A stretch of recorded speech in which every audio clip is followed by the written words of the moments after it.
Cost కూడా వచ్చేసి మనకి 750 అండి. అండ్ ఇలా వస్తుందనమాట మనకి. చక్కగా పీకాక్ డీటెయిలింగ్ చూడండి చాలా బాగుంది. 2 సైడ్స్ బార్డర్స్‌తో ఇచ్చారు. అండ్ బార్డర్స్ కూడా చూడండి ఎంత బాగుందో. సో మనకి చక్కగా ప్యారెట్ అండ్ పీకాక్ డీటెయిలింగ్‌లో బార్డర్స్ హైలైట్ చేస్తూ ఇచ్చారనమాట. సో ఇదొచ్చేసి శారీ ఓవరాల్ లుక్. అండ్ ఈ శారీకి మనకి పళ్ళు వచ్చేసి ఇలా వస్తుంది. సో ఎంత బాగుందో ఈ శారీ అయితే, చాలా బాగుంది. పళ్ళు కూడా చూడండి ఎంత బాగుందో. లుక్ అయితే చాలా ఎలిగెంట్ గా డిగ్నిఫైడ్ గా ఉందన్నమాట శారీ లుక్ అంతా కూడా. అండ్ ఇది వచ్చేసి పళ్ళు. అండ్ బ్లౌజ్ పార్ట్ వచ్చేసి మనకి ఇలాగా సేమ్ కలర్ రన్నింగ్ లో బ్లౌజ్ పీస్ తీసుకున్నారు అనమాట ఇలాగా. సో లేదు కాంట్రాస్ట్ లో పేరప్ చేసుకుంటామన్నా కానీ చాలా బాగుంటుంది. సో డిజైనర్ బ్లౌజ్ పీస్ వేసారండి.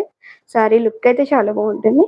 అదే వీటికి బ్లౌజ్ మాత్రం ఇట్లా రన్నింగ్ ఇచ్చారు. 750 రూపీస్ అండి.